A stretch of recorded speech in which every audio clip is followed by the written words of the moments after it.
Ayun, magandang tanghali sa inyo mga ka-farmers.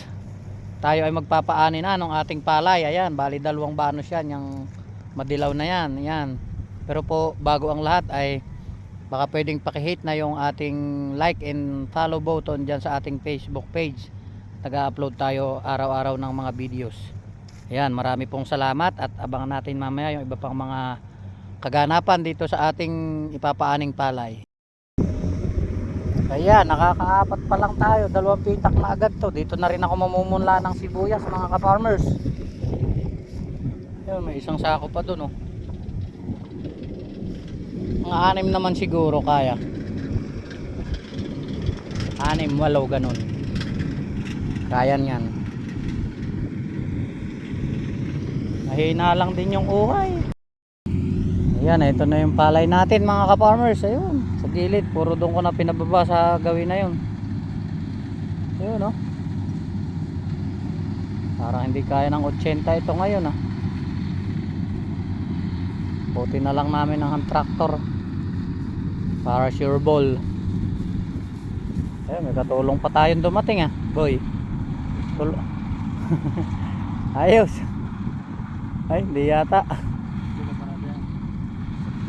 Ngayon papaanin natin isang bali 4 na pitak at bawas na itong dalawa.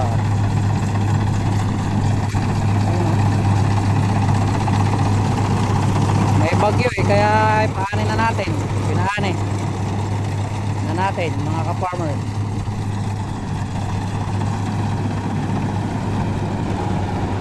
Matapos tayo sa gawiro.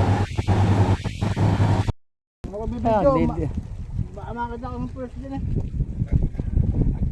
Yun, oh, sarap ng ulam namin. Kaya yari lang namin kumain mga ka-farmers. Naubos yung isang kalderong kanin, oh. Ito yung isang kasama natin, oh. Ang laki ng likod. Huwag daw ipakita yung mukha eh. Yari na tayong magpaani. Hindi pa alam kung ilan. Alin? Ang unti. Ayun, nagdadakot pa sila ron, oh. Ayan lang mga ka-farmers, at hahakutin na namin yung palay, ha. Bahala na kayo. Hindi ko na isasama sa video yung paghahakot at walang magbibideo. Ayan mo sila ron. Ayan. Ano? Ayan, nagdidiwara na dito yung kasangga ko. Yan lang mga ka-farmers, maraming salamat po sa inyong panonood ng aking mga video. Humakot na naman sila mga ka-farmers. Ayan, pangalawang hakot na yan. Pangalawang ulit na yan. Ayan, kasangga natin isa nag-iintay. Kutin na natin yung nasa malayo. Loko naman kasi nung nagtatahi, doon pa ibinagsak sa malayo. Magkano ba nakuha yung palay natin, boy? Magkano?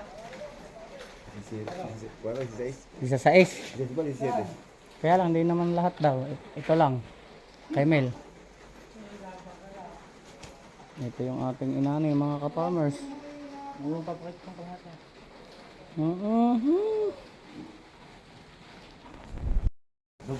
Ayan, nagtitimbangan na sila mga ka-farmers. Nagpapatimbang na tayo ng ating palay.